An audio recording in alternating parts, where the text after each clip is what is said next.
ಇನ್ನೊಂದು 2 ವಾಕ್ಯ ಮಾತಾಡಿದ್ರೆ ಯಾರು ಪರಿಚಯ ಮಾಡ್ತಾ ಇದ್ದಾರೆ ಅನ್ನೋ ಡೌಟ್ ನನ್ನ ಈಗಾಗಲೇ ನಿಮಗೆ ಬಂದಿದೆ. ಇನ್ನೊಂದು 2 ವಾಕ್ಯ ಕಳೆದಿದ್ರೆ ಯಾರು ಪರಿಚಯ ಮಾಡ್ಕೊಳ್ತಾ ಇದ್ದಾರೆ ಅನ್ನೋ ಸಂಶಯ ನನಗೆ ಬಂದುಬಿಡುತ್ತೆ. ಅದಕ್ಕೆ ಮುಂಚೆ ಎದ್ದೆ ನಾನು. ಒಂದು ಸಾರ್ಥಕ ಕಾರ್ಯಕ್ರಮದ ಅಂತಿಮ ಘಟ್ಟಕ್ಕೆ ನಾವು ಬಂದಿದ್ದೀವಿ. ಕಾರ್ಯಕ್ರಮದ ನಿರ್ವಾಹಕಿ ತಾಯಿ ಅವರು ಭಾಳ ಜಾಣತನದಿಂದ 10-12 ನಿಮಿಷದಲ್ಲಿ ಕಾರ್ಯಕ್ರಮ ಮುಗಿಯುತ್ತೆ ಅಂತ ಹೇಳಿದ್ದಾರೆ. ನನಗೆ 7-8 ನಿಮಿಷ ಮಾತ್ರ ಮಾತಾಡಬೇಕು ಅಂತ ಹೇಳಲಿಲ್ಲ ಅವರು. ಯಾಕಂದರೆ ಇದಾದ ನಂತರ ಧನ್ಯವಾದ ಸಮರ್ಪಣೆ ಮಾಡಬೇಕು. ಹಾಗೆ ಬುದ್ಧಿವಂತಿಕೆಯಿಂದ ನನಗೂ ಒಂದು ಮಿತಿ ಹಾಕಿದ್ದಾರೆ, ಅದು ನಾನು ಹಾಕ್ಕೊಳ್ಳೇಬೇಕಾಗಿರುವಂಥ ಮಿತಿ. ಆದರೆ ನನ್ನ ವಿಷಯಕ್ಕೆ ಹೋಗಲಿಕ್ಕೆ, ನನ್ನ ಸಂಬೋಧನೆಯನ್ನು ಪ್ರಾರಂಭ ಮಾಡಲಿಕ್ಕಿಂತ ಮುಂಚೆ ಎಲ್ಲರ ಹತ್ರ ವಿನಂತಿ ಮಾಡ್ತೀನಿ. ಅವರು ಎದ್ದೋಗಬೇಡಿ ಅಂತ ಹೇಳಿದ್ರು. ನಾನು ಎದ್ದೋಗಬೇಡಿ ಅಂತ ಹೇಳೋದಿಲ್ಲ, ನಿಮ್ಮ ಸಮಯದ ಅನುಕೂಲತೆ ಕಾರಣ. ಆದರೆ ಗೃಹ ಪ್ರವೇಶಕ್ಕೆ ಬಂದಿದ್ದೀರಿ, ಊಟ ಮಾಡ್ಕೊಂಡು ಹೋಗಿ ಅಂತ ಮಾತ್ರ ನಾನು ಎಲ್ರಿಗೂ ವಿನಂತಿ ಮಾಡ್ತೀನಿ. ಇಲ್ಲೊಂದಷ್ಟು ರಾಜಕಾರಣಿಗಳ ಅಥವಾ ರಾಜಕೀಯ ಪಕ್ಷದ ಮುಖಂಡರ ಭಾಷಣಕ್ಕೆ ನಾವು ಬಂದಿಲ್ಲ, ಇವತ್ತು ಗೃಹ ಪ್ರವೇಶದ ಕಾರ್ಯಕ್ರಮಕ್ಕೆ ಬಂದಿದ್ದೀವಿ. ಅನಿವಾರ್ಯವಾಗಿ ಇವತ್ತೊಂದಷ್ಟು ರಾಜಕೀಯ ಪಕ್ಷದ ರಾಜಕಾರಣಿಗಳ ಭಾಷಣ ಕೇಳಲೇಬೇಕು, ಅನಿವಾರ್ಯ. ಹೀಗಾಗಿ ಕೇಳೋ ಅನಿವಾರ್ಯತೆ ಕೂಡ ನಿಮಗಿದೆ. ಆದರೆ ಎಲ್ಲದಕ್ಕಿಂತ ದೊಡ್ಡದು ಇಬ್ಬರು ಸ್ವಾಮೀಜಿಗಳ ಆಶೀರ್ವಚನ, ಎಲ್ಲದಕ್ಕಿಂತ ದೊಡ್ಡದು ಎಚ್ ಎಸ್ ಶೆಟ್ಟರ ಮನದ ಆಳದ ಮಾತುಗಳು, ಎಲ್ಲದಕ್ಕಿಂತ ದೊಡ್ಡದು ಶ್ರೀಮತಿ ಸುಶೀಲಾ ನಾಡ ಅವರು ಯಾರು ಕೊರಗ ಸಮಾಜದ ಅಭಿವೃದ್ಧಿಗೆ ಅದೇ ಸಮಾಜದಲ್ಲಿ ಹುಟ್ಟು ಬಂದು ವಿದ್ಯಾವಂತರಾಗಿ ಇವತ್ತು ಪ್ರಯತ್ನ ಪಡ್ತಾ ಇದ್ದಾರೋ ಅವರ ಒಂದಷ್ಟು ಮನಸ್ಸಿನ ಅನಿಸಿಕೆಗಳು ಮತ್ತು ಗೃಹ ಪ್ರವೇಶದ ನಂತರದ ಸಿಹಿ ಸೇರಿರ್ತಕ್ಕಂಥ ಊಟ. ಇದರ ಮಧ್ಯದಲ್ಲಿ ಈ ಥರದ ಸಮಾಜದಲ್ಲಿ ಎಚ್ ಎಸ್ ಶೆಟ್ಟರ್ ಥರ ತುಂಬ ಒಳ್ಳೆಯ ಕೆಲಸ ಮಾಡೋರು ಅವ್ರು ನಮ್ಮಂಥವ್ರನ್ನ ಯಾಕೆ ಕರೀತಾರೆ ಅಂತ ಕೇಳಿದರೆ, ಆ ಕೆಲಸಕ್ಕೆ ತೊಂದರೆ ಮಾಡದೇ ಇರಲಿ ನಾವು ಅಂತ. ಸಹಾಯ ಮಾಡಿದಿದ್ರು ಪರವಾಗಿಲ್ಲ, ಅವ್ರು ಮಾಡ್ತಾ ಇರೋ ಕೆಲಸಕ್ಕೆ ತೊಂದರೆ ಮಾಡದೇ ಇರಲಿ ಅಂತ ನಮ್ಮನ್ನು ರಾಷ್ಟ್ರೀಯ ಪ್ರಧಾನ ಕಾರ್ಯದರ್ಶಿಗಳನ್ನ, ಶಾಸಕರನ್ನ, ಸಂಸದರನ್ನ ಎಲ್ಲ ಕರೀತಾರೆ ಒಂದ್ಸಲಿ. ಯಾಕಂದರೆ ಕರೀದಿದ್ರು ತೊಂದರೆ ಮಾಡುವಂಥ ರಾಜಕೀಯ ಕ್ಷೇತ್ರ ನೆಕ್ಸಲ್ಲಿ. ಹಾಗಾಗಿ ಕರೆದು ಅದು ಯಾವುದಕ್ಕೂ ತೊಂದರೆ ಮಾಡದೇ ಇರಲಿ ಅನ್ನುವಂಥ ಹಾರೈಕೆ ಜೊತೆಗೆ ನಮ್ಮ ಭಾಷಣನೂ ಅನಿವಾರ್ಯವಾಗಿ ಕೇಳಬೇಕಾಗತ್ತೆ. ಹಾಗಾಗಿ ಮತ್ತೊಂದ್ಸಲಿ ವಿನಂತಿ ಮಾಡ್ತೀನಿ, ಗೃಹ ಪ್ರವೇಶದ ಊಟವನ್ನು ಮಧ್ಯದಲ್ಲಿ ಎದ್ದೋದ್ರೂ ಮುಗಿಸ್ಕೊಂಡೋಗಿ, ಆಮೇಲಿದ್ರೂ ಮುಗಿಸ್ಕೊಂಡೋಗಿ, ಸೀದಾ ಮನೆಗೆ ಹೋಗಬೇಡಿ. ಅದಷ್ಟನ್ನು ಮಾತ್ರ ವಿನಂತಿ ಮಾಡ್ತೀನಿ ನಾನು. ಎಲ್ಲ ಸಮಾಜದ ನಮ್ಮ ಗ್ರಾಮದ 14 ಕುಟುಂಬಗಳಿಗೆ ನಮ್ಮ ಜೊತೆಯಲ್ಲೇ ಇರ್ತಕ್ಕಂಥ 84 ಜನ, 14 ಮನೆ ಅಂತ ಹೇಳಿದ್ರೆ 84 ಜನ. ಶೆಟ್ರ ಹತ್ರ ಲೆಕ್ಕ ಕೂಡ ಇದೆ, ಎಲ್ಲ ಮನೆ ಸೇರಿಸಿದ್ರೆ ಎಷ್ಟು ಇದ್ದಾರೆ ಅಂತ ಕೇಳಿದ್ರೆ ಒಟ್ಟು 84 ಜನ ಇದ್ದಾರೆ. ಆ 84 ಜನರಿಗೆ ಒಂದು ಶಾಶ್ವತವಾಗಿರ್ತಕ್ಕಂಥ ಸೂರನ್ನು, ನೆಲೆಯನ್ನು ಕಲ್ಪಿಸ್ಕೊಂಡಿರ್ತಕ್ಕಂಥ ಕಲ್ಪಿಸಿಕೊಟ್ಟಿರ್ತಕ್ಕಂಥ ಒಂದು ಸಾರ್ಥಕವಾಗಿರ್ತಕ್ಕಂಥ ಕಾರ್ಯಕ್ರಮ ಇದು ಅಂತ. ಬರಲೇಬೇಕು ಅನ್ನೋ ಕಾರಣಕ್ಕೋಸ್ಕರನೇ ನಾನು ಬಂದಿದ್ದೀನಿ. ಯಾಕಂದರೆ ಇಲ್ಲಿ ಬರೆದಿದ್ರೆ ಆ ಥರದ್ದಿಲ್ಲ, ಬರಲೇಬೇಕು ಅನ್ನೋ ಕಾರಣಕ್ಕೋಸ್ಕರ ಅಂತ. ಸ್ವಾಮೀಜಿಗಳ ದಿನಾಂಕಕ್ಕೆ ಹೊಂದಾಣಿಕೆ ಮಾಡಿಕೊಂಡು ಇಲ್ಲಿ ನಡಿಬೇಕಾಗಿರ್ತಕ್ಕಂಥ ಕಾರ್ಯಕ್ರಮಕ್ಕೆ ಇವತ್ತು ನಾವು ಬಂದಿದ್ದೀವಿ. ತುಂಬ ಜನ ಬಂದಿದ್ದಾರೆ ಇಲ್ಲಿ. ಪೂಜ್ಯ ಪೇಜಾವರ ಶ್ರೀಗಳು ಆಶೀರ್ವಾದ ಎಲ್ಲಿಂದಲೋ ಬಂದು ಆಶೀರ್ವಚನವನ್ನು ಮಾಡಿ ಅವ್ರದ್ದೇ ನಿಯಮದ ಕಾರಣಕ್ಕೆ ಪೂಜೆ ಮಾಡದೆ ಅವರು ಆಹಾರ ಸ್ವೀಕರಿಸಲ್ಲ. ಹೀಗಾಗಿ ಪೂಜೆನೂ ಮಾಡಬೇಕು, ಆಹಾರ ಸ್ವೀಕರಿಸಬೇಕು ಮತ್ತು ಅಯೋಧ್ಯೆಗೆ ತೆರಳಬೇಕು ಅನ್ನುವಂಥ 3 ಅನಿವಾರ್ಯತೆಗಳ ಕಾರಣಕ್ಕೆ ಅವರು ಆಶೀರ್ವಚನ ಮಾಡಿ ನಮ್ಮ ಮಧ್ಯದಿಂದ ಸ್ವಲ್ಪ ಹೊತ್ತಿಗೆ ಮುಂಚೆ ತಾನೇ ಅವರು ನಿರ್ಗಮಿಸಿದ್ದಾರೆ. ಪೂಜ್ಯ ಬಸವ ಮೂರ್ತಿ ಮಾದಾರಾಯ ಚೆನ್ನಯ್ಯ ಸ್ವಾಮಿಗಳ ಅಂತಾರೆ ಮನಸ್ಸಿಗೆ ತಟ್ಟುವಂಥ ರೀತಿಯಲ್ಲಿ 4 ಮಾತುಗಳನ್ನ ಸ್ವಲ್ಪ ಹುಡುಕೋಬೇಕು ನಾವು. ಕನ್ನಡಿ ಇಟ್ಕೊಂಡು ನಮ್ಮ ಬಗ್ಗೆ ನಾವೇ ಹುಡುಕೊಳ್ಬೇಕು.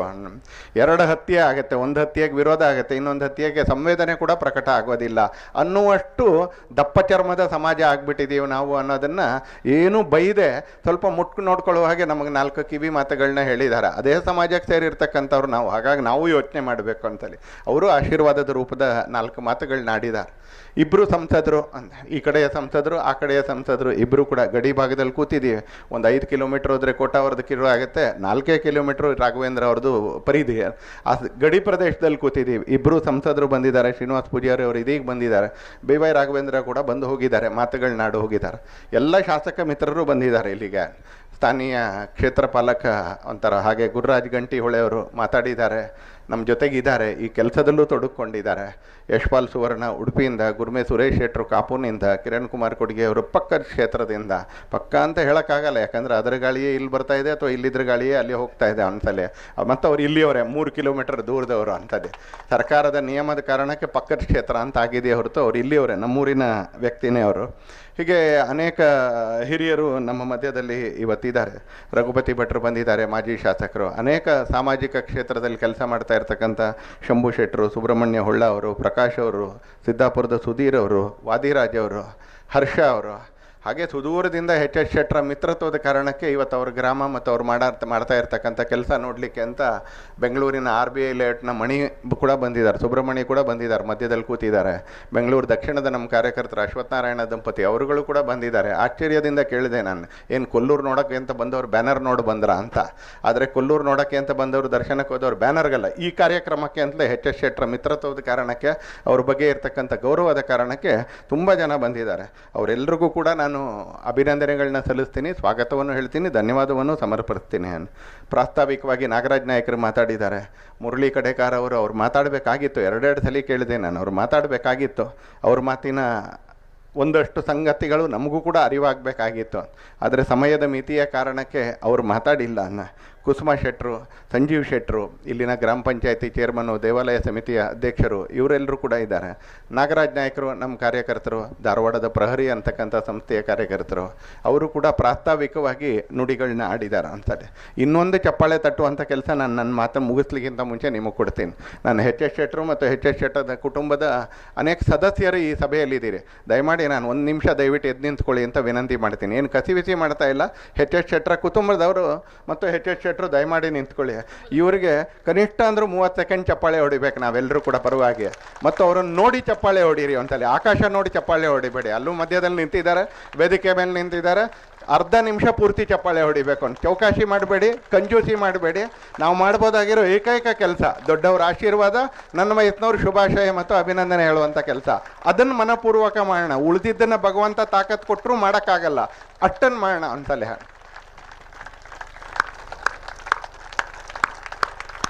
ದಯಮಾಡಿ ಕೂತ್ಕೊಳ್ಳಿ. ಸರ್ಕಾರಗಳು, ಸಂಘಟನೆಗಳು, ಸಮಾಜದ ಅನೇಕ ವ್ಯವಸ್ಥೆಗಳು ಮಾಡಬೇಕಾಗಿರ್ತಕ್ಕಂಥ ಕೆಲಸವನ್ನು ಸನ್ಮಾನ್ಯ ಎಚ್ ಎಸ್ ಶೆಟ್ಟರು ಯಾವುದೇ ಸ್ವಾರ್ಥದ ಅಪೇಕ್ಷೆ ಇಲ್ಲದೆ ಅಂತಲೇ, ನಮ್ಮದೊಂದು ಹಾಡಿದೆ, ವಿಮುಖರಾಗಿ ಖ್ಯಾತಿಗೆ, ಪ್ರಚಾರಕ್ಕೆ, ಪ್ರಶಂಸೆಗೆ ಅಂತ. ಹಾಗಾದರೆ ಇವತ್ತಿನ ಕಾರ್ಯಕ್ರಮ ಯಾಕೆ ಮಾಡ್ತಾ ಇದ್ದಾರೆ ಅಂತ ಕೇಳಿದ್ರೆ, ನಮಗೂ ಒಂದು ಸ್ವಲ್ಪ ಅಂದಾಜಾಗಲಿ, ನಮ್ಮ ಶಕ್ತಿ ಅರಿವು ನಮಗಾಗಲಿ. ಹೇಗೆ ಇದರಲ್ಲಿ ರಾಮಾಯಣದ ಯುದ್ಧದ ಸಂದರ್ಭದಲ್ಲಿ ಜಾಂಬವಂತ ಹನುಮಂತನಿಗೆ ಅವನ ಶಕ್ತಿಯ ಅರಿವನ್ನು ಮಾಡ್ತಾ ಇದ್ದ ಹಾಗೆ ನಮಗೂ ನಮ್ಮ ಶಕ್ತಿಯ, ನಮ್ಮ ಭಾವನೆಯ ಅರಿವನ್ನು ಮಾಡಲಿಕ್ಕೆ ಎಚ್ ಎಸ್ ಶೆಟ್ಟರು ಈ ಕಾರ್ಯಕ್ರಮ ಮಾಡಿದ್ದಾರೆ. ಅವ್ರಿಗೆ ಇದರಿಂದ ಯಾವುದೇ ಖ್ಯಾತಿ ಬೇಕಾಗಿಲ್ಲ, ಅವ್ರಿಗಿಂದಿನಿಂದ ಯಾವುದೇ ಪ್ರಚಾರ ಬೇಕಾಗಿಲ್ಲ, ಅವ್ರಿಗೆ ಇದರಿಂದ ಯಾವುದೇ ಪ್ರಶಂಸೆ ಬೇಕಾಗಿಲ್ಲ. ಯಾಕಂದರೆ ಅವರು ಸಾರ್ಥಕ್ಯತೆಗೋಸ್ಕರ ಮಾಡ್ತಾರೆ. ಯಾರು ಸಾರ್ಥಕ್ಯತೆಗೆ ಅಂತ ಮಾಡ್ತಾರೆ ಅವ್ರಿಗೆ ಖ್ಯಾತಿನೂ ಬೇಡ, ಪ್ರಚಾರನೂ ಬೇಡ, ಪ್ರಶಂಸೆನೂ ಬೇಡ. ಹಾಗಾದರೆ ಕಾರ್ಯಕ್ರಮ ಮಾಡಬೇಕು, ಯಾಕೆ ಮಾಡಬೇಕು ಅಂತ ಕೇಳಿದ್ರೆ, ಊರಿನವರೆಲ್ಲರಿಗೆ ಪರ ಊರಿನವ್ರಿಗೆ ಗೊತ್ತಾಗಬೇಕು ನಾವು ಸ್ವಲ್ಪ ಈ ಕೆಲಸ ಮಾಡ್ಬೋದು ಅಂತ. ನಾವು ಮನೆ ಕಟ್ಟೋಕ್ಕಾಗಿಲ್ಲ ಅಂದರೆ ವಾಟರ್ ಫಿಲ್ಟರ್ ಕೊಡ್ಬೋದು ಅವಶ್ಯಕತೆ ಇರೋರಿಗೆ. ನಾವು ಮನೆ ಕಟ್ಟೋಕ್ಕಾಗಲಿಲ್ಲ ಅಂತ ಹೇಳಿದ್ರೆ ಯಾರಿಗೋ ಅವಶ್ಯಕತೆ ಇರೋರಿಗೆ ಟ್ರೈಸೈಕಲ್ ಕೊಡ್ಬೋದು. ನಾವು ಮನೆ ಕಟ್ಟೋಕ್ಕಾಗಿಲ್ಲ ಅಂತ ಕೇಳಿದ್ರೆ ಆ ಮನೆಯನ್ನು ಚೆನ್ನಾಗಿ ಇಟ್ಕೊಳ್ಳಿಕ್ಕೆ ಬೇಕಾಗಿರ್ತಕ್ಕಂಥ ಸಹಕಾರ ಕೊಡ್ಬೋದು. ನಮಗೆ ಮನೆ ಕಟ್ಟಲಿಕ್ಕೆ ಆಗಲಿಲ್ಲ ಅಂದರೆ ನಮಗೆ ಭಗವಂತ ಹೇಳ್ಕೊಟ್ಟಿರುವಂಥ ಅಥವಾ ಆಶೀರ್ವಾದ ಮಾಡಿರ್ತಕ್ಕಂಥ 4 ಭಜನೆಯನ್ನು ನಾವು ನಮ್ಮ ಮನೇಲೇ ಕೂತ್ಕೊಂಡು ಹೇಳೋದಕ್ಕಿಂತ ಸಮರಸತೆಯ ಭಾವದಿಂದ ಹೋಗಿ ಅವ್ರ ಮನೇಲಿ ಕೂತ್ಕೊಂಡು ನಾವು ವಾರಕ್ಕೊಂದ್ಸಲಿ ಶುಕ್ರವಾರನೋ ಮಂಗಳವಾರನೋ ಭಜನೆ ಮಾಡ್ಬೋದು ಅನ್ನೋದನ್ನು ಅರ್ಥ ಮಾಡ್ಸೋಕ್ಕೋಸ್ಕರ ಎಚ್ ಎಸ್ ಶೆಟ್ಟರು ಈ ಕಾರ್ಯಕ್ರಮ ಮಾಡಿದ್ದಾರೆ.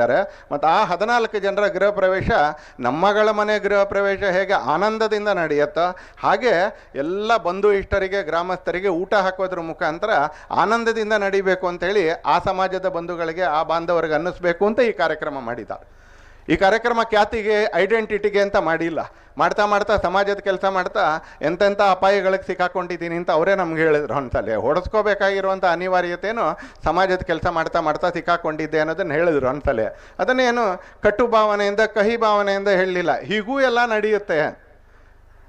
ಇಲ್ಲಿರ್ತ ಸಮಾಜದ ಕೆಲಸ ಮಾಡ್ತಕ್ಕಂಥ ಭಾಳ ಜನರಿಗೆ ಇದ್ರದ್ದು ಅರಿವಿದೆ. ಒಂದ್ಸಲ ಹೊಡೆಸ್ಕೊಳ್ಳಿಲ್ಲ ಅಂದರೂ ಕೂಡ ನಮಗೆ ಈ ಪರಿಸ್ಥಿತಿ ಅರಿವಿದೆ. ಯಾಕಂದರೆ ಸಮಾಜದ ಕೆಲಸ ಥ್ಯಾಂಕ್ಲೆಸ್ ಜಾಬ್ ಅದು ಧನ್ಯವಾದವೇ ಇಲ್ಲದೆ ಇರತಕ್ಕಂಥ ಕೆಲಸ.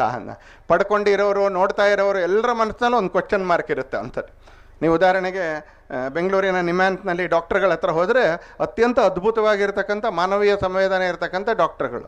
ಅಕಸ್ಮಾತ್ ಅವರು ಏನೋ ಒಂದು ಟೆನ್ಷನ್ ಕಾರಣಕ್ಕೆ ಜೋಲ್ ಮುಖ ಹಾಕ್ಕೊಂಡಿದ್ರೆ ಅವ್ರ ಪಕ್ಕದ ಮನೆಯವ್ರ ಕುಟುಂಬದವ್ರು ಹೇಳ್ತಾರೆ, ಟ್ರೀಟ್ಮೆಂಟ್ ಕೊಟ್ಟು ಇವನು ಕೂಡ ಹಂಗಾಗ್ಬಿಟ್ಟಿದ್ದಾನೆ ಅಂತ ಹೇಳಿ. It is a thankless job ಅಂದಲೆ ಅನ್ನ. ಹಾಗೆ ಅನೇಕ ಬಾರಿ ನಮಗೆ ಧನ್ಯವಾದದ ಅಕಸ್ಮಾತ್ ಅಪೇಕ್ಷೆ ಇದ್ದರೆ ಸಮಾಜದಲ್ಲಿ ನಿರಾಶೆನೇ ಆಗುತ್ತೆ. ಅವರಿಗೆ ಪ್ರಶ್ನೆ ಬಂದಂಗೆ, ಮಾಡ್ತಾ ಇದೆಯಾ ಅಂತ ಹೇಳಿದ್ರೆ ನಮ್ಮೂರಿನವ್ರಿಗೆ ಯಾಕೆ ಮಾಡಲ್ಲ, ನಮ್ಮೂರಿನವ್ರಿಗೆ ಮಾಡ್ತೀಯ ಅಂದರೆ ನಮ್ಮ ಜಾತಿಯವ್ರಿಗೆ ಯಾಕೆ ಮಾಡಲ್ಲ, ನಮ್ಮ ಕುಟುಂಬದಲ್ಲೇ ಭಾಳ ಜನ ಇದ್ದಾರೆ ಅವ್ರಿಗೆ ಯಾಕೆ ಕೊಡೋದಿಲ್ಲ, ಹೀಗೆ ಅನೇಕ ಥರದ ಕಾಮೆಂಟ್ಗಳು, ಟಿಪ್ಪಣಿಗಳು ನಮ್ಮ ಸಮಾಜದಲ್ಲಿ ಬರುವಂಥ ಸಂದರ್ಭದಲ್ಲಿ ಬರೇ ಕೆಲಸ ಮಾಡೋಕ್ಕೆ ಸಂಪನ್ಮೂಲ ಇದ್ದರೆ ಸಾಕು, ಒಂದು ಸ್ವಲ್ಪ ಸಂವೇದನೆ ಇದ್ದರೆ ಸಾಕು ಅಂತಾಗಲ್ಲ, ಗಟ್ಟಿ ಗುಂಡಿಗೆ ಕೂಡ ಬೇಕು ಅನೇಕ ಸಲ ಇದ್ರ ಮುಖಾಂತರ ಮಾಡಬೇಕಾ. ಇದರಲ್ಲಿ 10 ಜನ ತೊಂದರೆ ಮಾಡೋ ಅಂಥವ್ರು, ನನ್ನ ಹೆಸರು ಹಾಕಲಿಲ್ಲ ಇನ್ವಿಟೇಷನಲ್ಲಿ ಅಥವಾ ಶಿಲಾಫಲಕದಲ್ಲಿ ನನ್ನ ಹೆಸರು ಹಾಕಲಿಲ್ಲ, ಕೃತಜ್ಞತೆಯಲ್ಲಿ ನನ್ನ ಹೆಸರು ಹೇಳಲಿಲ್ಲ, ಇದು ಕೂಡ ಇರ್ತವೆ. ಇದನ್ನೂ ಕೂಡ ಎದುರಿಸ್ಬೇಕಾಗತ್ತೆ. ಆದರೆ ಇದನ್ನೆಲ್ಲವನ್ನ ಎದುರಿಸಿದ ನಂತರ ಈ ದೇಶದಲ್ಲಿ ಕೆಲಸ ಮಾಡ್ತಾ ಇರ್ತಕ್ಕಂಥ ಸಾವಿರಾರು ಜನ ಇದ್ದಾರೆ. ಭಗವಂತ ಮನುಷ್ಯನಿಗೆ 3 ವಿಶೇಷವಾಗಿರ್ತಕ್ಕಂಥ ಅಂಗಗಳನ್ನ ಕೊಟ್ಟಿದ್ದಾನೆ. ಭಗವಂತ ಮನುಷ್ಯನಿಗೆ ಮೆದುಳು ಕೊಟ್ಟಿದ್ದಾನೆ, ಭಗವಂತ ಮನುಷ್ಯನಿಗೆ ಹೃದಯ ಕೊಟ್ಟಿದ್ದಾನೆ, ಭಗವಂತ ಮನುಷ್ಯನಿಗೆ ಕರುಳು ಕೊಟ್ಟಿದ್ದಾನೆ. ಉಳಿದಿದ್ದೆಲ್ಲವನ್ನು ಭಾಳ ಉಲ್ಲೇಖ ಮಾಡೋದಿಲ್ಲ ಜನ. ಮೆದುಳು ಕೊಟ್ಟಿದ್ದಾನೆ ಅಂತ ಉಲ್ಲೇಖ ಮಾಡ್ತಾರೆ, ಹೃದಯ ಕೊಟ್ಟಿದ್ದಾನೆ ಅಂತ ಉಲ್ಲೇಖ ಮಾಡ್ತಾರೆ, ಹಾಗೆ ಕರುಳು ಕೊಟ್ಟಿದ್ದಾನೆ ಅಂತ ಉಲ್ಲೇಖ ಮಾಡ್ತಾರೆ. ಮೇದೋಜೀರಕ ಗ್ರಂಥಿ ಕೊಟ್ಟಿದ್ದಾನೆ, ಜಠರ ಕೊಟ್ಟಿದ್ದಾನೆ, ದೊಡ್ಡ ಕರುಳು ಕೊಟ್ಟಿದ್ದಾನೆ ಅಂತ ಯಾರೂ ಕೂಡ ಹೇಳೋದಿಲ್ಲ. ಹೀಗೆ ಸಂವಾದ ನಡೆಸಬೇಕಾದ್ರೆ ಅವನು ಮೆದುಳು ಕೊಟ್ಟಿದ್ದಾನೆ, ಹೃದಯ ಕೊಟ್ಟಿದ್ದಾನೆ, ಕರುಳು ಕೊಟ್ಟಿದ್ದಾನೆ ಅಂತ ನೀವು ಕೂಡ ಉಪಯೋಗಿಸಿದ್ದೀರಿ, ನಾನು ಕೂಡ ಉಪಯೋಗಿಸಿದ್ದೀನಿ. ಆದರೆ ಅದರಲ್ಲಿ ಮೆದುಳಿಗೆ ಗಂಡು ಮೆದುಳು ಹೆಣ್ಣು ಮೆದುಳು ಅಂತ ಯಾರೂ ಕೂಡ ಹೇಳೋದಿಲ್ಲ. ಬುದ್ಧಿ ತರ್ಕ ಕೊಡುತ್ತೆ, ಬುದ್ಧಿ ಒಂದು ಸ್ವಲ್ಪ ಜ್ಞಾನ ಕೊಡುತ್ತೆ. ಆದರೆ ಮೆದುಳಿಗೆ ಇಲ್ಲಿವರೆಗೆ ಜಗತ್ತಿನಲ್ಲಿ ಯಾರಾದರೂ ಜ್ಞಾನಿಗಳಿದ್ದರೆ, ಮೇಷ್ಟ್ರಿದ್ರೆ, ತಪ್ಪಿದ್ರೆ ನಂದು ಆಮೇಲೆ ಸರಿ ಮಾಡಿ ಒಂದ್ಸಲಿ. ಆದರೆ ಮೆದುಳಿಗೆ ಇದು ಗಂಡು ಮೆದುಳು, ಇದು ಹೆಣ್ಣು ಮೆದುಳು ಅಂತ ಯಾರೂ ಕೂಡ ಹೇಳೋದಿಲ್ಲ. ಹಾಗೆ ಹೃದಯಕ್ಕೂ ಕೂಡ ಅಷ್ಟೇ, ಭಾವನೆಗೆ, ಪ್ರೀತಿಗೆ, ಪ್ರೇಮಕ್ಕೆ ಸಂಬಂಧಪಟ್ಟಿರ್ತಕ್ಕಂಥ ಹೃದಯಕ್ಕೂ ಇದು ಗಂಡಸನೇ ಹೃದಯ, ಇದು ಹೆಂಗಸನೇ ಹೃದಯ ಅಂತ ಇಲ್ಲಿವರೆಗೆ ಯಾರು 2 ಥರದ ಹೃದಯ ಅಂತ ಮಾಡಲಿಲ್ಲ. ಆದರೆ ಜಗತ್ತಿನಲ್ಲಿ ಇಲ್ಲಿರ್ತಕ್ಕಂಥ ಎಲ್ಲ ಕನ್ನಡದ ಸ್ಟೂಡೆಂಟ್ಗಳಿಗೆ ಅಥವಾ ಕನ್ನಡದಲ್ಲಿ ಮಾತಾಡೋ ಅಂಥವ್ರಿಗೆ ಹೆಂಗರಳು ಅಂತಕ್ಕಂಥ ಶಬ್ದ ಪಕ್ಕಾ ಗೊತ್ತಿದೆ ಅಂತಲ್ಲ. ಕರಳ್ನಲ್ಲಿ ಮಾತ್ರ ಅಲ್ಲೊಂದು ಹೆಂಗರಳು ಅಂತಕ್ಕಂಥ ಶಬ್ದ ಇದೆ. ನಾನು ಅಂದ್ಕೊಳ್ತೀನಿ ಇವತ್ತು ಎಚ್ ಶೆಟ್ಟರಿಗೆ ಭಗವಂತ ಗಂಡಸರ ಮೆದುಳು ಕೊಟ್ಟಿದ್ದಾನೆ, ಅಥವಾ ಎಲ್ರಿಗೂ ಕೂಡ ಮೆದುಳು ಕೊಟ್ಟಿದ್ದಾನೆ, ಎಲ್ರಿಗೂ ಕೊಡಬೇಕಾಗಿರ್ತಕ್ಕಂಥ ಹೃದಯ ಕೊಟ್ಟಿದ್ದಾನೆ. ಬಟ್ ಅದರ ಜೊತೆಗೆ ಒಬ್ಬ ಗಂಡಸಿನ ದೇಹದಲ್ಲಿ ಅವ್ರಿಗೊಂದು ಹೆಂಗರಳು ಕೊಟ್ಟಿದ್ದಾನೆ ಅಂತ ಕೇಳಿದ್ರೆ ನಾನು ಅತಿಶಯೋಕ್ತಿ ಅಂತ ಅನ್ಸೋದಿಲ್ಲ ಅಂತಲ್ಲ. ಯಾಕಂದರೆ ಕರಳ್ನಲ್ಲಿ ಹೆಂಗರಳು ಅಂತ ಕೇಳಿದ್ರೆ ಅದು ಸ್ಪಂದಿಸುವಂಥ ಸಂವೇದನೆಯ ಗುಣವನ್ನು ನೀಡುತ್ತದು ಅಂತಲೇ. ಕಷ್ಟಕ್ಕೆ, ದುಃಖಕ್ಕೆ, ದುರ್ಬಲತೆಗೆ, ಈ ಥರದ ಎಲ್ಲ ಸಂಗತಿಗಳಿಗೆ ಸ್ಪಂದಿಸಬೇಕು ಅಂತಕ್ಕಂಥ ಗುಣವನ್ನು ಒಬ್ಬ ತಾಯಿಗೆ ಹೇಗೆ ಹೆಂಗರಳು ಕೊಡುತ್ತೋ ಹಾಗೆ ಎಚ್ ಶೆಟ್ಟರಿಗೆ ಕೂಡ ಸಮಾಜದಲ್ಲಿ ಸುತ್ತಮುತ್ತ ಇರ್ತಕ್ಕಂಥವ್ರ ಮಧ್ಯದಲ್ಲಿ ನಾನೇನಾದರೂ ಇದಕ್ಕೊಂದು ಸ್ವಲ್ಪ ಪರಿಹಾರ ಆಗಬೇಕು. ಅಪ್ಲಿಕೇಶನ್ ಭಾಳ ಕೊಡ್ಬೋದು, ಆಶ್ವಾಸನೆಗಳನ್ನೂ ಭಾಳ ಕೊಡ್ಬೋದು ಅಂತಲೇ, ಸಮಸ್ಯೆಗಳನ್ನ ಹೇಳ್ತಾ ಇರ್ಬೋದು, 10 ಕಡೆ ಭಾಷಣ ಮಾಡ್ಬೋದು, 10 ಕಡೆ ನಾವು ಕಾಮೆಂಟ್ ಮಾಡ್ತಾ ಇರ್ಬೋದು, 10 ಕಡೆ ಬೈಬೋದು ಸಂಬಂಧಪಟ್ಟಿರ್ತಕ್ಕಂಥವ್ರಿಗೆ. ಆದರೆ ಯಾವುದೇ ಸಮಸ್ಯೆಗೆ ಇಲ್ಲಿರ್ತಕ್ಕಂಥ ಭಾಳ ಜನ ಇಲ್ಲಿ ಕೂತ್ಕೊಂಡಿರ್ತಕ್ಕಂಥವ್ರಿಗೆ ನಾವು ಕೆಲಸ ಮಾಡ್ತಾ ಇರ್ತಕ್ಕಂಥ ಸಂಘಟನೆಯಲ್ಲಿ ಕಳಿಸಿರ್ತಕ್ಕಂಥದ್ದು ಅಂದರೆ ಅದರಲ್ಲಿ ನಾನು ಹೇಗೆ ಪರಿಹಾರ ಆಗ್ಬೋದು ಅಂತ, ನನ್ನ ಮಟ್ಟದಲ್ಲಿ ನಾನು ಹೇಗೆ ಪರಿಹಾರ ಆಗ್ಬೋದು ಅಂತ. ಇನ್ನು ದೊಡ್ಡ ಪರಿಹಾರಗಳು ಬೇರೆಯವ್ರು ಯಾರೋ ಮಾಡಬೇಕು. ಆದರೆ ನನಗಿರೋ ಸಾಮರ್ಥ್ಯದಲ್ಲಿ, ನನ್ನ ಮಟ್ಟದಲ್ಲಿ ನಾನು ಹೇಗೆ ಪರಿಹಾರ ಆಗ್ಬೋದು ಅನ್ನೋದನ್ನು ನಮಗೆ ನಮ್ಮ ಸಂಘಟನೆ ಕಲಿಸ್ಕೊಟ್ಟಿದೆ ಅಂತಲ್ಲಿ. ಎಚ್ ಶೆಟ್ಟರು ಆ ಥರ ತಾನಿರುವಂಥ ವ್ಯವಸ್ಥೆಯಲ್ಲಿ ಭಗವಂತ ತನಗೆ ಕೊಟ್ಟಿರ್ತಕ್ಕಂಥ ಸಾಮರ್ಥ್ಯದಲ್ಲಿ ದೇವರು ಅವ್ರಿಗೆ ಕೊಟ್ಟಿರ್ತಕ್ಕಂಥ ಹೆಂಗರಳಿನಲ್ಲಿ ತನಗೆ ಕಂಡಿರ್ತಕ್ಕಂಥ ಒಂದು ಸಮಸ್ಯೆಗೆ ಅವರು ಆ್ಯಂಪ್ಲಿಫೈಯರ್ ಆಗಲಿಲ್ಲ, ಅವ್ರ ಮೈಕ್ ಆಗಲಿಲ್ಲ, ಅವ್ರ ಆ್ಯಂಪ್ಲಿಫೈಯರ್ ಅಥವಾ ಇನ್ನೇನೋ ಧ್ವನಿವರ್ಧಕ ಆಗಲಿಲ್ಲ, ಅಥವಾ ಅವರು ಅದಕ್ಕೆ ಅಪ್ಲಿಕೇಶನ್ ಆಗಲಿಲ್ಲ, ಅವರು ಅದಕ್ಕೆ ಪರಿಹಾರ ಆದರು. He became a solution to that problem. ಹಾಗಂತೇಳಿ ಅವ್ರು ಇರೋರಿಗೆಲ್ಲ ಇಡೀ ಜಿಲ್ಲೆಯಲ್ಲಿ ಅವರೇ ಪರಿಹಾರ ಆಗಕ್ಕ ಅಂತ ಕೇಳಿದ್ರೆ ಆ ಥರ ಅವ್ರು ಯೋಚನೆ ಮಾಡಿಬಿಟ್ಟು ತನಗೆ ತಾನೇ ಮೋಸ ಮಾಡ್ಕೊ, ನನ್ನ ಕೈಲೆಲ್ಲಾಗುತ್ತೆ, 1000 ಜನರಿಗೆ ಮನೆ ಇಲ್ಲ, ನಾವೆಲ್ಲ ಅಂತವ್ರು ನಾನೇನು ಮಾಡೋಕ್ಕಾಗುತ್ತೆ. ರೋಡಲ್ಲಿ ಹೋಗ್ತಾ ಇರಬೇಕಾದ್ರೆ ಯಾವುದಾದ್ರೂ ಆಕ್ಸಿಡೆಂಟ್ ಆಗಿದ್ದರೆ ನಾನೇನು ಮಾಡೋಕ್ಕಾಗುತ್ತೆ, ಅದಕ್ಕೆ ನಾನು ಸರಿಯಾಗಿ ತಲುಪೋಣ ಅಂತ ಹೋಗೋಣ ಅನ್ನೋ ಅಂಥವ್ರು ನಮ್ಮಂಥವ್ರಲ್ಲಿ. ಆದರೆ ಅವ್ರ ಥರದವ್ರು ಕೆಲವರು ಇರ್ತಾರೆ, ಇದರಲ್ಲಿ 100 ಜನರಿಗೆ ನಾನು ಸಮಸ್ಯೆಗೆ ಪರಿಹಾರ ಆಗ್ಲಿಕ್ಕೆ ಸಾಧ್ಯ ಇಲ್ಲದೆ ಇದ್ರು, 1000 ಜನರಿಗೆ ನಾನು ಸಮಸ್ಯೆಗೆ ಪರಿಹಾರ ಆಗ್ಲಿಕ್ಕೆ ಸಾಧ್ಯ ಇಲ್ಲದಿದ್ರು ಕೂಡ ನಾನು ಒಂದು ಪುಟ್ಟದ 20 ನನ್ನ ಸುತ್ತಮುತ್ತ ಇರೋ ಕತ್ಲನ್ನು ನನ್ನ ಕೈಲಿ ಹೋಗ್ಲಾಡ್ಸೋಕ್ಕೆ ಸಾಧ್ಯ ಇದೆ ಅಂತ ಹೇಳಿ ಪ್ರಯತ್ನಶೀಲರಾದವರು. ಇನ್ನೂ ಅವ್ರಿಗೆ ಆಪ್ರೇಷನಲ್ ಪ್ರಾಬ್ಲಮ್ಮು ಬಂದಿರತಕ್ಕಂಥದ್ದು ಅನೇಕ ಸಂಗತಿಗಳು ಅವ್ರು ಹೇಳಲಿಲ್ಲ, ಹೇಳ್ಬೋದು ಅವ್ರು ಯಾವಾಗಾದ್ರೂ ಅನುಭವ ಕೇಳಿದ್ರೆ, ಮಾಡ್ತಾ ಇರಬೇಕಾದ್ರೆ. ಹಾಗಾಗಿ ಜೊತೆಗೆ ಅವ್ರಿಗೆ ಭಗವಂತ ದಯಪಾಲಿಸಿರ್ತಕ್ಕಂಥ ಹೆಂಗರಳಿನ ಜೊತೆಗೆ ಅವ್ರಿಗೂ ಇವತ್ತು ಈ 14 ಮನೆಗೆ ಅವರು ನಿರ್ಮಾಣ ಮಾಡುವಂಥ ಒಂದು ಸಂಕಲ್ಪ ಶಕ್ತಿಯ ಜೊತೆಗೆ ಅದನ್ನು ಪೂರ್ತಿ ಕೂಡ ಮಾಡಿದ್ದಾರೆ. ಇಲ್ಲಿ ಕೂತ್ಕೊಂಡಿರ್ತಕ್ಕಂಥ ತುಂಬ ಜನರಿಗೆ ಬೆಂಗಳೂರು, ಮೈಸೂರು, ದಿಲ್ಲಿಯೋ ಎಲ್ಲಾದರೂ ಇದ್ದರೆ 2 BHK ಮನೆ ಅಂತ ಹೇಳಿದ್ರೆ ಅದೊಂದು ಗ್ಲಾಮರಸ್ ಆಗಿರ್ತಕ್ಕಂಥ ಶಬ್ದ.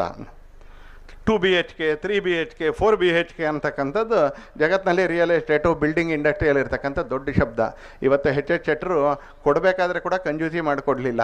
ಅವರು ಜಗತ್ತಿನ ಪರಿಭಾಷೆಯಲ್ಲಿ ಹೇಳಬೇಕು ಅಂತಾದರೆ 2 BHK ಮನೆ, 2 ಬೆಡ್ರೂಮ್ ಇರ್ತಕ್ಕಂಥ ಮನೆಯೇ ಕೊಟ್ಟಿದ್ದಾರೆ ಅವರು. ಊರಿನ ಜನ ಸಂಭ್ರಮಿಸಿದಿರಿ, ಖುಷಿ ಆಯಿತು. ರಾಘವೇಂದ್ರ ಅವ್ರು ಹೇಳಿದ್ರು, ನಾನು ಬರ್ತಾ 4 ಜನ ತಾಯಂದ್ರಿಗೆ ಹೇಳಿದೆ, ಇನ್ಯಾರ್ದೋ ಮನೆ ಗೃಹ ಪ್ರವೇಶಕ್ಕೆ ಈ ಥರ ಹೊಸ್ತೋ ಅಥವಾ ಹಿಂದೆ ಹಾಕ್ಕೊಂಡಿದ್ದೋ ಅಲಂಕಾರ ಮಾಡ್ಕೊಂಡು ಕಲಶ ಹೊತ್ಕೊಂಡು ಬಂದಿರತಕ್ಕಂಥ ತಾಯಂದ್ರೆ ನೀವು ದೊಡ್ಡ ಮನಸ್ಸಿನವರು ಅಂತ ಹೇಳಿದೆ ನಾನು ಒಂದ್ಸಲ. ನಮ್ಮೂರಿನಲ್ಲಿ ಯಾರಾದರೂ ಒಳ್ಳೇದಾದರೆ ನಮ್ಗೆ ಅದೇ ಆಗತ್ತೆ ಅಂತ. ತೀರಾ ಇಂಥ ಕೆಟ್ಟ ಕರುಳು ಅಥವಾ ಕೆಟ್ಟ ಮನಸ್ಸು ಕೊಟ್ಟಿದ್ರೆ ಭಗವಂತ ಬೇರೆಯವ್ರಿಗೆ ಒಳ್ಳೇದಾದರೆ ಕರುಪ್ತಾರೆ ಹೊರತು, ಇಲ್ದಿದ್ರೆ ಸಾಧಾರಣವಾಗಿ ನಮ್ಮ ದೇಶದ ಸಮಾಜದಲ್ಲಿ ಇನ್ನೊಬ್ರಿಗೆ ಯಾರಿಗೂ ಒಳ್ಳೇದಾದರೆ ನಾವು ಸ್ಪಂದಿಸ್ತೀವಿ, ನಮಗೂ ಖುಷಿ ಆಗುತ್ತೆ. ಇನ್ಯಾರ್ದೋ ಮನೇಲಿ ದುಃಖ ಆದರೆ ಅದು ನನ್ನ ದುಃಖ, ಹಾಗಾಗಿ ಒಂದು ಸ್ವಲ್ಪ ಹೊತ್ತು ನಾನು ಅದನ್ನು ಪರಿಹಾರ ಆಗೋವರೆಗೂ ಅವ್ರ ಜೊತೇಲಿ ಇರಬೇಕು ಅಂತ ನಾವು ಹೋಗ್ತೀವಿ ಅಂತಲ್ಲಿ. ಇದು ಸಾಧಾರಣವಾಗಿರ್ತಕ್ಕಂಥ ನಮ್ಮ ದೇಶದ ಸಮಾಜ. ಹಾಗೆ ಇಡೀ ಊರಿನ ಜನ ಇವತ್ತು ಸಂಭ್ರಮಿಸಕ್ಕೆ ಬಂದಿದ್ದೀರಿ. ಯಾಕೆಂದರೆ ನಮ್ಮದು ಒಂದೊಂದು ಮನೆ ಗೃಹ ಪ್ರವೇಶ ನಾವು ನೋಡ್ತಿದ್ದೋ, ಇವತ್ತು 14 ಮನೆ ಗೃಹ ಪ್ರವೇಶ ನಡೀತಾ ಇದೆ. ಒಂದೊಂದು ಮನೆ ಗೃಹ ಪ್ರವೇಶಕ್ಕೆ ಎಷ್ಟು ಜನ ಬರ್ತೀವಿ ಅಂತ ಹೇಳಿದ್ರೆ, ನಾವು 14 ಮನೆ ಗೃಹ ಪ್ರವೇಶಕ್ಕೆ ಎಷ್ಟು ಜನ ಬರ್ಬೋದು ಅನ್ನೋದನ್ನು ಊರಿನವರೆಲ್ಲರೂ ತೊಡೆದುಕೊಟ್ಟಿದ್ದೀರಿ. This is not the end of the day. ಇದು ಅಂತಿಮ ಅಲ್ಲ ಅಂತಲೇ, ಇದು ಅಂತಿಮ ಅಲ್ಲ. ವ್ಯಕ್ತಿ 2 ಕಾಲುಗಳ ಮೇಲೆ, ಸ್ವಂತ ಶಕ್ತಿಯ ಮೇಲೆ ಸ್ವತಂತ್ರವಾಗಿ ನಡೀಲಿಕ್ಕೆ ಪ್ರಾರಂಭ ಆಗುವವರೆಗೆ ನಾವು ಆತನ ಕೈ ಹಿಡಿದು ನಡೆಸ್ಬೇಕು. ಕೈ ಹಿಡಿದು ನಡೆಸ್ತಾ ಇರಬೇಕಾದ್ರೆ ಅಮ್ಮ ಮಗು ಮಾಡ್ದಂಗೆ 4 ಹೆಜ್ಜೆ ಹೋಗಿ ನೋಡೋಣ, ನಾನು ಇಲ್ಲೇ ಇದ್ದೀನಿ ಅಂತ ಧೈರ್ಯ ತುಂಬಬೇಕು, ಹೋಗ್ಲಿಕ್ಕೆ ಹೇಳ್ಬೇಕು. ಸದಾ ಕೈ ಹಿಡ್ಕೊಂಡು ನಡೆಸ್ಕೊಂಡು ಹೋಗೋದಲ್ಲ, ನಮಗೆ ಕೀರ್ತಿ ಬೇಕು ಅಂತ. 4 ಹೆಜ್ಜೆ ನಡೀಲಿಕ್ಕೆ ಬಿಡಬೇಕು, ಬೀಳ್ತಾರೆ ಅಂದರೆ ಮತ್ತೆ ಇಟ್ಕೊಳ್ಬೇಕು, ಆಮೇಲೆ 10 ಹೆಜ್ಜೆಗೆ ಏರಿಸ್ಬೇಕು, ಆಮೇಲೆ ನಿಧಾನಕ್ಕೆ ನಡಿ ಅಂತ ಹೇಳಬೇಕು. ಅಲ್ಲಿವರೆಗೂ ನಾವು ಸಹಕಾರ ಕೊಡಲೇಬೇಕು. ಆರಂಭದಲ್ಲಿ ಆರ್ಥಿಕವೋ ವ್ಯವಸ್ಥೆಯ ಸಹಕಾರವನ್ನು ಕೊಟ್ಟರೆ, ಅದಾದ ಮೇಲೆ ನಮ್ಮದೊಂದು ಸಾಂತ್ವನದ, ನಮ್ಮದೊಂದು ಸ್ವಾವಲಂಬನೆಯ ಶಕ್ತಿಯನ್ನು ಕೂಡ ಅವ್ರಿಗೆ ನಾವು ಕೊಡಬೇಕು. ಹೀಗಾಗಿ ಮನೆ ಕೊಟ್ಟಿದ್ದೀವಿ ಅನ್ನೋ ಹೊಟ್ಟೆ ಕಿಚ್ಚಲ್ಲ, ಮನೆ ಕೊಟ್ಟಿದ್ದೀವಿ ನಮ್ಮ ಥರನೇ ಎದ್ದು ನಿಂತ್ಕೊಳ್ಳೋಂಗೆ ಮಾಡ್ತೀವಿ, ಎಲ್ಲರ ಥರನೇ ಎದ್ದು ನಿಂತ್ಕೊಳ್ಳೋಂಗೆ ಮಾಡ್ತೀವಿ ಅಂತಕ್ಕಂಥ ನಮ್ಮ ಸಹೋದರಿ ಸುಶೀಲಾ ನಾಡ್ ಅವ್ರು ಹೇಳಿದ್ರು ಒಂದ್ಸಲ. ಕೊಡ್ತೀವಿ ಅಂತ ಹೇಳಿದ್ರೆ ತಗೊಳಕ್ಕೆ ಬರಲ್ಲ. ಕೊರೋನಾ ಸಂದರ್ಭದಲ್ಲಿ, ವ್ಯಾಕ್ಸಿನ್ ಸಂದರ್ಭದಲ್ಲಿ ನಮ್ಮ ಕಾರ್ಯಕರ್ತರಿಗೆ ಗೊತ್ತಾಯ್ತಿತ್ತು. ಪ್ರಧಾನಮಂತ್ರಿಗಳು ಹೇಳಿದರು, ಪ್ರತಿ ಬೂತ್ನಲ್ಲಿ ಭಾರತೀಯ ಜನತಾ ಪಕ್ಷದ ಕಾರ್ಯಕರ್ತರು ಸೂಕ್ತವಾಗಿರ್ತಕ್ಕಂಥ ಎಚ್ಚರಿಕೆಗಳ ಜೊತೆಗೆ ಜನರನ್ನು ವ್ಯಾಕ್ಸಿನೇಷನಿಗೆ ಕರ್ಕೊಂಡು ಬರಬೇಕು, ವ್ಯಾಕ್ಸಿನೇಷನ್ ಮಾಡಿಸ್ಬೇಕು ಅಂತ ಹೇಳಿದ್ರು. ನಮ್ಗಾಗ ಅನ್ನಿಸ್ತಾ ಇತ್ತು ಇನ್ನೊಂದು ಕೆಲಸ ಬಂತು ಕೊರೋನಾದ ಮಧ್ಯದಲ್ಲಿ, ಅಪಾಯಕ್ಕೆ ಬೇರೆ ಸಿಗಾಕೋಗೊಳ್ಬೇಕಲ್ಲ ಅಂತ ಗೊಣಕ್ಕೊಂಡು ಹೋದವರೇ ಜಾಸ್ತಿ ನಾವು ಒಂದ್ಸರಿ. ಆದರೆ ಸಮಾಜಕ್ಕೆ ಒಳಗೆ ಹೋದ್ಮೇಲೆ ಗೊತ್ತಾಯಿತು, ಸರ್ಕಾರ ವ್ಯಾಕ್ಸಿನ್ ಕೊಡುತ್ತೆ ಅಂತ ಕೇಳಿದರೆ ತಗೊಳ್ಬೇಕು ಅಂತ ಭಾಳ ಜನರಿಗೆ ಅನಿಸಿಲ್ಲ, ತಗೊಳ್ಬೇಕು ಅಂತ ಭಾಳ ಜನರಿಗೆ ಗೊತ್ತಿಲ್ಲ. ವ್ಯಾಕ್ಸಿನ್ ಎಲ್ಲಿ ಕೊಡ್ತಾರೆ ಅಂತ ಗೊತ್ತಿಲ್ಲದೆ ಇರೋ ಭಾಳ ವ್ಯವಸ್ಥೆಗಳಿದ್ದಾವೆ, ಭಾಳ ವ್ಯಕ್ತಿಗಳಿದ್ದಾರೆ. ನಮ್ಮ ದೇಶದ ನರ್ಸಿಂಗ್ ಸ್ಟಾಫು, ನಮ್ಮ ದೇಶದ ANMಗಳು ಎಷ್ಟು ಕೆಲಸ ಮಾಡಿದ್ರು ಅಂತ ಕೇಳಿದ್ರೆ, ಅರುಣಾಚಲ ಪ್ರದೇಶದಲ್ಲಿ 37 ಕಿಲೋಮೀಟರ್ ನಡ್ಕೊಂಡು ಹೋಗಿ ಅಲ್ಲಿ, ಅಂದರೆ ಅಲ್ಲಿನ ಕುರಿ ಸಾಕಣೆ ಮಾಡ್ತಾ ಇದ್ದಂಥ, ಇಲ್ಲಿಯ ಕುರಿ ಅಲ್ಲ, ಅದು ಎತ್ತರದ್ದು ದಪ್ಪದ್ದು, ಅಲ್ಲಿಯ ಕುರಿ ಸಾಕಣೆ ಮಾಡ್ತಾ ಇದ್ದಂಥ ಕುಟುಂಬಗಳಿಗೆ 37 ಕಿಲೋಮೀಟರ್ ನಡ್ಕೊಂಡು ಹೋಗಿ ಅವರಿಗೆ ವ್ಯಾಕ್ಸಿನೇಷನ್ ಕೊಟ್ಟರು. ಯಾಕೆಂದರೆ ಅವ್ರಿಗೆ ಕೊರೋನಾ ಬಂದಿದೆ, ವ್ಯಾಕ್ಸಿನೇಷನ್ ತಗೊಳ್ಬೇಕು ಅನ್ನೋದು ಕೂಡ ಗೊತ್ತಿರಲಿಲ್ಲ ಅನ್ಸತ್ತೆ. ಹಾಗೆ ಸಹೋದರಿ ಹೇಳಿದಾಗ ಸರ್ಕಾರ PGTVಲಿ ಇದನ್ನು PVTGಲಿ ಇದನ್ನು ಅನೌನ್ಸ್ ಮಾಡಿದೆ ಒಂದ್ಸಲಿ. ಅಂದರೆ ಸರ್ಕಾರ ಕೊಡೋಕ್ಕೆ ಸಾಧ್ಯ ಇದೆ ಯಾರು, ಆದರೆ ತಗೊಳ್ಬೇಕು ಅಂತ ಗೊತ್ತಿರಬೇಕಲ್ಲ. ತಗೊಳ್ಬೇಕು ಅಂತ ಗೊತ್ತಿಲ್ಲದಿದ್ರೆ ತಗೊಳಕ್ಕಾಗೋದಿಲ್ಲ. ಯಾಕಂದರೆ ಸರ್ಕಾರಿ ವ್ಯವಸ್ಥೆಯಲ್ಲಿ ಬಂದವ್ರಿಗೆ ಕೊಡೋ ವ್ಯವಸ್ಥೆ ಇದೆ ಹೊರತು ಬರಕ್ಕೆ ಆಗದೇ ಇರೋರಿಗೆ ಸ್ವಲ್ಪ ಇದೆ, ಬರಕ್ಕೆ ಗೊತ್ತಿಲ್ಲದೆ ಇರೋರಿಗೆ ವ್ಯವಸ್ಥೆ ಸರ್ಕಾರದ ಹತ್ರ ಇಲ್ಲ. ನಿಮ್ಗೆ ಆಶ್ಚರ್ಯ ಅನ್ಸುತ್ತೆ, ಇದೇನಿದು ಬರಕ್ಕೆ ಗೊತ್ತಿಲ್ಲದೆ ಇರೋರಿಗೆ. ಸ್ಕೂಲಿಗೆ ಹೋಗೋರಿಗೆ ಸ್ಕೂಲ್ ಇದೆ, ಸ್ಕೂಲಿಗೆ ಬರಲ್ಲ ಅಂತ ಪ್ರತಿಭಟನೆ ಮಾಡೋರ್ಗೆ ಒಂದು ಸ್ಕೂಲ್ ಇದೆ, ಸ್ಕೂಲ್ಗೆ ಹೋಗಬೇಕು ಅಂತ ಗೊತ್ತಿಲ್ಲದೆ ಇರೋರಿಗೇನಿದೆ. ಇಲ್ಲಿ ನಮ್ಮೆಲ್ಲರದ್ದು ಕೂಡ ಕೆಲಸ ಆರಂಭ ಆಗುತ್ತೆ. ಸ್ಕೂಲ್ಗೆ ಹೋಗಬೇಕು ಅಂತ ಅನ್ನಿಸದೇ ಇರುವಂಥ ಜಾಗದಲ್ಲಿ, ಸ್ಕೂಲ್ಗೆ ಹೋಗಬೇಕು ಅಂತ ಗೊತ್ತಿಲ್ಲದೆ ಇರುವಂಥ ಜಾಗದಲ್ಲಿ ನಾವೇನು ಮಾಡ್ತೀವಿ? ಇಂಥದ್ದೊಂದು ಬಹುದೊಡ್ಡದಾಗಿರ್ತಕ್ಕಂಥ ವರ್ಗ ನಮ್ಮ ದೇಶದಲ್ಲಿ ಕೋಟ್ಯಂತರ ಜನಸಂಖ್ಯೆ ಇದೆ. ಆಸ್ಪತ್ರೆಗೆ ಹೋಗಬೇಕು ಅಂತ ಗೊತ್ತಿಲ್ಲದೆ ಇರುವಂಥ, ಶಾಲೆಗೆ ಹೋಗಬೇಕು ಅಂತ ಗೊತ್ತಿಲ್ಲದೆ ಇರುವಂಥ, ಸರ್ಕಾರದ ಈ ಸೌಲಭ್ಯ ನಿಮಗೆ ಸಿಗುತ್ತೆ ಅಂತ ಗೊತ್ತಿಲ್ಲದೆ ಇರತಕ್ಕಂಥ, ಅಲ್ಲಿ ನಮ್ಮೆಲ್ಲರದ್ದು ಕರ್ತವ್ಯ ಶುರು ಆಗುತ್ತೆ. ಯಾಕಂದ್ರೆ ಅಲ್ಲಿಗೆ ಸರ್ಕಾರ ಬರಲ್ಲ. ಎಲ್ಲೋ ಒಂದು ಜನ 10% ಆಫೀಸರ್ಗಳು ಬರ್ತಾರೆ ಹೊರತು ಉಳಿದವರೆಲ್ಲರೂ ತಾವು ಕೂತಿರೋ ಕುರ್ಚಿಗೆ ನ್ಯಾಯ ಒದಗಿಸ್ತಾರೆ, ಬಂದರೆ ಕೊಡ್ತಾರೆ ಒಳ್ಳೆಯವರು ಅವರು. ಆದರೆ ಬರಕ್ಕೆ ಗೊತ್ತಿಲ್ಲದೆ ಇರೋರಿಗೆ ಅವ್ರು ಹೋಗೋಕ್ಕಾಗಲ್ಲ. ಅಂಥ ಕಡೆ ಇಲ್ಲಿ ಕೂತ್ಕೊಂಡಿರ್ತಕ್ಕಂಥ ಎಲ್ಲ ಸಜ್ಜನ ಬಂಧುಗಳು, ನಾನು ಅಂದ್ಕೊಳ್ತೀನಿ ನಮ್ಮೆಲ್ಲರ ಪಾತ್ರ ಮುಂದಿನ ದಿನಗಳಲ್ಲೂ ಕೂಡ ಅದೇ ಥರ ಇದೆ ಅಂತಲೇ. ಎಚ್ ಶೆಟ್ಟರ್ ಈ ಕಾರ್ಯಕ್ಕೆ ನಾವು ಕೈ ಜೋಡಿಸ್ಬೇಕು ಅಂತ ನಿನ್ನೆ ಬರ್ತಾ ಜಿತೇಂದ್ರ ಕುಂದೇಶ್ವರ ಪತ್ರಕರ್ತರು ಬರೆದಿರ್ತಕ್ಕಂಥ ಕಾಲಮ್ ಓದ್ಕೊಂಡು ಬಂದೆ ನಾನು. ಯಾವ ಪತ್ರಿಕೆ ಅಂತ ಫಾಂಟ್ ನೋಡಿದ್ರೆ ಗೊತ್ತಾಗಲಿಲ್ಲ ನನಗೆ. ಆದರೆ ಎಚ್ ಶೆಟ್ಟರ ಇಲ್ಲಿವರೆಗಿನ ಅವರ ಜೀವನ ಮತ್ತು ಅವರ ಭಾವನೆಗಳನ್ನ ಆ ಕಾಲಮ್ನಲ್ಲಿ, ಆ ಆರ್ಟಿಕಲ್ನಲ್ಲಿ, ಆಪೆಡ್ನಲ್ಲಿ ತುಂಬ ಸುಂದರವಾಗಿ ಅವ್ರು ನಿರೂಪಿಸುವಂಥ ಕೆಲಸ ಮಾಡಿದ್ದಾರೆ ಒಂದ್ಸಲಿ. ಇವತ್ತು ಬಂದು ನೋಡಿದಾಗ ಆ ಲೇಖನಕ್ಕೂ ಇವತ್ತು ನೋಡಿದಂಥ ದೃಶ್ಯಕ್ಕೂ ಯಾವುದೇ ಅಂತರ ಇಲ್ಲ. ಆ ಲೇಖನಕ್ಕಿಂತ ಭಾಳ ಸುಂದರವಾಗಿರ್ತಕ್ಕಂಥ ಕೆಲಸ ಇವತ್ತು ನಮ್ಮ ಎದುರಿಗಾಗಿದೆ ಅನ್ಸತ್ತೆ. ಇದನ್ನು ನೆನಪಿಟ್ಕೊಂಡೊಮ್ಮೆ ಸಮಾಜಕ್ಕೆ ಶಕ್ತಿ ತುಂಬಬೇಕು ಅಂತಕ್ಕಂಥ ಒಂದು ಸಂಕಲ್ಪ ಜೊತೆಗೆ ಹೊರಟಿರ್ತಕ್ಕಂಥ ಇಲ್ಲಿರೋರೆಲ್ಲರೂ ಕೂಡ ಗುರುರಾಜ್ ಅವ್ರು ಹೇಳಿದಾಗೆ ಈ ಕೆಲಸ ನಮ್ಮದು ಅಂತ ಇಷ್ಟು ದಿನಗಳ ಕಾಲ ಸಹಕಾರ ಕೊಟ್ಟಿರ್ತಕ್ಕಂಥ ಊರಿನವರೆಲ್ಲರೂ ಕೂಡ ಇವತ್ತು ಆ ಆನಂದವನ್ನು ಅನುಭವಿಸಲೇಬೇಕು. ನಮ್ಮ ಊರಿನಲ್ಲಿ ಒಂದು ದೊಡ್ಡ ಕೆಲಸ ನಡೆದಿದೆ ಅಂತ. ಮುಂದಿನ ದಿನಗಳಲ್ಲಿ ಇದರ ಇನ್ನೊಂದಷ್ಟು ಹೆಜ್ಜೆಗಳು ನಮಗೆ ಬಾಕಿ ಇದೆ ಅನ್ನೋದನ್ನು ನೆನಪು ಮಾಡಿಕೊಂಡು ಎಚ್ ಎಸ್ ಶೆಟ್ಟರ್ ಜೊತೆಗೆ ಕೈ ಜೋಡಿಸಿ ನಾವು ಅದನ್ನು ಮುಂದುವರಿಸಬೇಕು ಅಂತ ಮಾತ್ರ ಹೇಳ್ತಾ, ಸನ್ಮಾನ್ಯ ಎಚ್ ಎಸ್ ಶೆಟ್ಟರಿಗೆ ಇನ್ನೊಂದು ಸಲ ಹಾಡು ವೇದಿಕೆಯಲ್ಲಿ ಹಾಡು ಹೇಳಿದಂಥ ಸಹೋದರಿ, ಕಿರಿಯ ಸಹೋದರಿ ಯಾಕೆ ಹೇಳಿದ್ರು, ಜನತಾ ರೂಪಿ ಜನಾರ್ದನ ನಿನ್ನ ಅಂತ. ಯಾಕಂದರೆ ಇವತ್ತು ಕುವೆಂಪು ಅವರು ಅದನ್ನೇ ಹೇಳಿದ್ದಾರೆ, ವಿವೇಕಾನಂದರು ಅದನ್ನೇ ಹೇಳಿದ್ದಾರೆ, ನೂರು ದೇವರ ನೂಕಾಚೆ ತಾಯಿ ಭಾರತೀಯ ಪೂಜಿಸು ಅಂತ ಹೇಳಿರ್ತಕ್ಕಂಥ ವಾಕ್ಯವನ್ನು ನಾವು ನೋಡಿದೀವಿ. ತಾಯಿ ಭಾರತಿ ಅಂದರೆ ಏನು? ತಾಯಿ ಭಾರತಿಯಿಂದ ಫೋಟೋ ಅಲ್ಲ.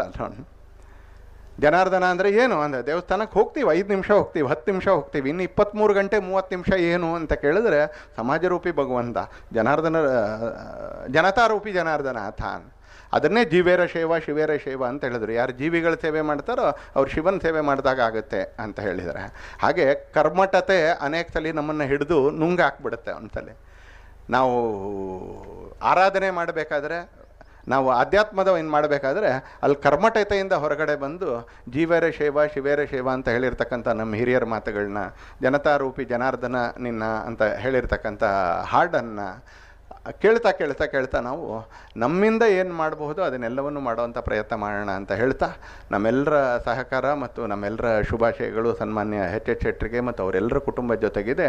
ನಾವು ಸಮಾಜದ ಪ್ರತಿನಿಧಿಗಳಾಗಿ ನಿಮ್ಮ ಬಗ್ಗೆ ನಾವೆಲ್ಲರೂ ಕೃತಜ್ಞರಾಗಿದ್ದೀವಿ ಅಂತ ಹೇಳ್ತಾ, ಸಹೋದರಿ ಸುಶೀಲಾ ನಾಡ ಅವರು 2 ಸಂಗತಿಗಳನ್ನ ವಿಶೇಷವಾಗಿ ಹೇಳಿದರು. ಒಂದು ನೇರ ನೇಮಕಾತಿ, ಮತ್ತೊಂದು ಎಚ್ ಎಸ್ ಶೆಟ್ಟರ್ ಹೇಳಿದರು ಆರೋಗ್ಯ ದೃಷ್ಟಿಯಿಂದ ಸಂಶೋಧನೆ ಮಾಡಬೇಕು ಅಂತ 2 ಅಂಶವನ್ನು ಸಂಬಂಧಪಟ್ಟಿರ್ತಕ್ಕಂಥ ಎಲ್ಲ ವ್ಯಕ್ತಿಗಳ ಹತ್ರ ನಾನು ಮಾತಾಡಿದ್ದನ್ನು ಮುಂದೆ ತಗೊಂಡು ಹೋಗುವಂಥ ಕೆಲಸ ಮಾಡ್ತೀವಿ ಅಂತಕ್ಕಂಥ ಒಂದು ಸಂಕಲ್ಪದ ಜೊತೆಗೆ ಮತ್ತೊಮ್ಮೆ ನಮ್ಮೆಲ್ಲರನ್ನೂ ಇಲ್ಲಿ ಕರೆದಿದ್ದಕ್ಕೆ, ಗೃಹ ಪ್ರವೇಶದ ದೀಪ ಬೆಳಗಲಿಕ್ಕೆ ಅವಕಾಶ ಕೊಟ್ಟಿದ್ದಕ್ಕೆ, ಗೃಹ ಪ್ರವೇಶದ ಆನಂದದಲ್ಲಿ ಸಿಹಿ ಉಣಿಸ್ತಾ ಇರತಕ್ಕಂಥ ಎಚ್ ಎಸ್ ಶೆಟ್ಟರು ಮತ್ತು ಅವರ ಕುಟುಂಬದವರಿಗೆ ಧನ್ಯವಾದಗಳನ್ನ ಸಮರ್ಪಿಸ್ತಾ, ಮತ್ತೊಮ್ಮೆ ಪೂಜ್ಯ ಸ್ವಾಮೀಜಿಗಳ ಪಾದಗಳಿಗೆ ನಮಸ್ಕರಿಸ್ತಾ ನನ್ನ ಮಾತುಗಳನ್ನ ಮುಕ್ತಾಯ ಮಾಡ್ತೇನೆ.